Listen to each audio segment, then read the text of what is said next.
समिति थी वैसे ही नगरीय निकायों में ये कमेटी रहेगी। ईवीएम मशीन जो है नगरीय क्षेत्रों के चुनाव में ईवीएम मशीन का उपयोग किया जाएगा। यहाँ पे ईवीएम मशीन हमारे यहाँ पर्याप्त है, फर्स्ट लेवल चेकिंग भी उसकी की जा चुकी है।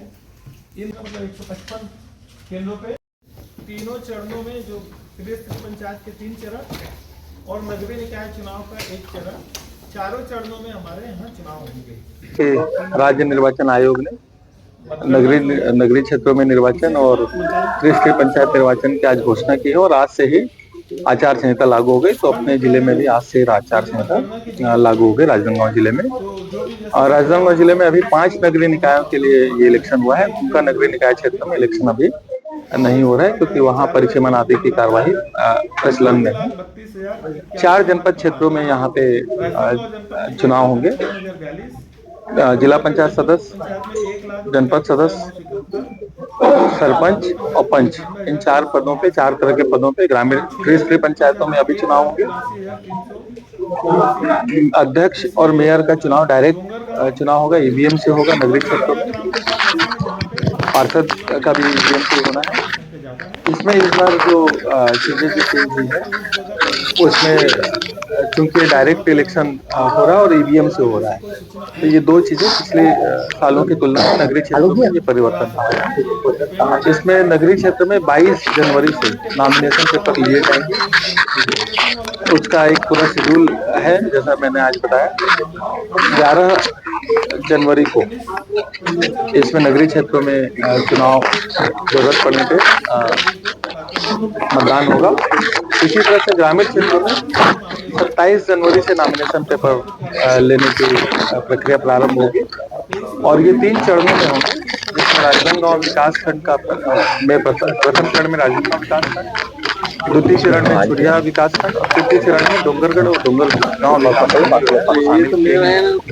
इसमें क्रमशः प्रथम चरण का 17 फरवरी को, द्वितीय चरण में 20 फरवरी को, 23 फरवरी को मतदान होंगे और उसके बाद इसमें काउंटिंग आदि के लिए जो शेड्यूल है उस शेड्यूल के हिसाब से इसमें होगा। जैसे मेयर और अध्यक्ष जो नगरीय निकाय है उनके लिए व्यय सीमा निर्धारित की गई है। नगर पंचायत के मामले में 6 लाख रुपए, नगर पालिका में 8 लाख रुपए हमारे यहाँ, और नगरीय महापौर राजनांदगांव के चुनाव के लिए 15 लाख की जनसंख्या पे ये डिपेंड है। तो हमारे यहाँ 6 लाख, 8 लाख और 15 लाख की सीमा जो है हमारी जनसंख्या के आधार पर यूज नहीं करना है।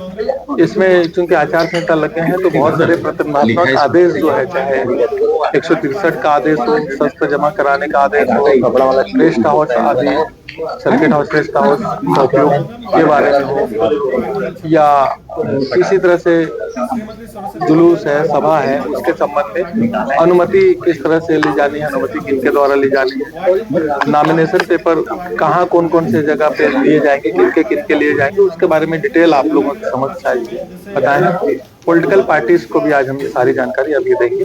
तो इस तरह से राजनांदगांव में इलेक्शन रिलेटेड हमारी तैयारी कंप्लीट है। सिक्योरिटी एंगल से भी हम लोगों ने पूरा असेस कर लिया है, उसके हिसाब से भी हम और एसपी साहब से मिलकर के अपनी सारी तैयारी कर रहे हैं। अमानत राशि का भी अलग अलग पदों के लिए अलग अलग है और इसमें जो निर्धारित है वो मैंने अभी आपको बताया, और उसमें महिला ST SC OBC का 50% उसमें छूट का भी प्रावधान है।